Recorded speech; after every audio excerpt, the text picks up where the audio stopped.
রাতের বেলা শোয়ার আগে পড়বেন 33 বার সুবহানাল্লাহ, 33 বার আলহামদুলিল্লাহ এবং 34 বার আল্লাহু আকবার। আল্লাহর পক্ষ থেকে আপনার শরীরে শক্তি আসবে। এটা যারা নিয়মিত আমল করে আল্লাহর পক্ষ থেকে তাদের শরীরে শক্তি আসে। হ্যাঁ, কারণ এইটা রাসূল সাল্লাল্লাহু আলাইহি ওয়াসাল্লাম কাকে শিখিয়ে দিয়েছেন? তার মেয়ে ফাতিমা রাদিয়াল্লাহু আনহাকে। ফাতিমা রাদিয়াল্লাহু আনহা এবং আলী রাদিয়াল্লাহু আনহু তারা দুজন গিয়েছেন আল্লাহ রাসূলের দরবারে, গিয়ে বলেছেন আমাদেরকে একজন দাসী বা দাস দিন, বাসার অনেক কাজ আমরা করতে পারি না, লাগে না কাজের মানুষ। নবী সাল্লাল্লাহু আলাইহি ওয়াসাল্লাম বলছেন যে আমি কি তোমাদেরকে এমন কিছু শিখিয়ে দিব যেটা তোমাদের এই দাস দাসের অভাব পূরণ করে দিবে, প্রয়োজন হবে না? তো অবশ্যই শিখিয়ে দিন।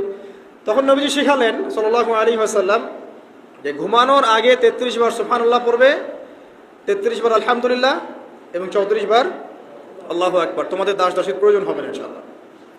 এরকম ইসলামিক ভিডিও পেতে ফলো দিয়ে সাথে থাকুন।